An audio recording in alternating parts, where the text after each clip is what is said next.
Observer effect. In science and energy psychology, it is a phenomena where if you just observe any object, it changes its properties. So we charge our water before drinking it with just the mere act of observation. So for example, this is a glass of water. Observe it and charge it with your thought energy.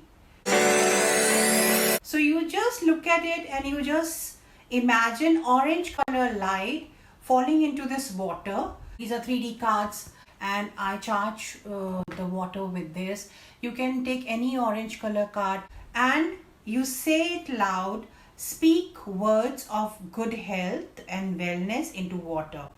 Say, I charge this water with love, with good health, unbound energy, with beautiful divine light. And as it goes into my body, it produces goodness and triggers all the trillions of cells with love, perfect health, joy and bliss.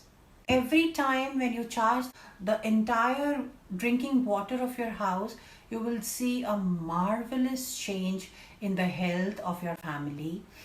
This is a scientifically proven fact, a tried and tested measure. I have tested it personally. I have measured BP and sugar of patients and then given them a glass of charged water. After 15 minutes, the readings come down to normal and you will find real good changes in the health of your family.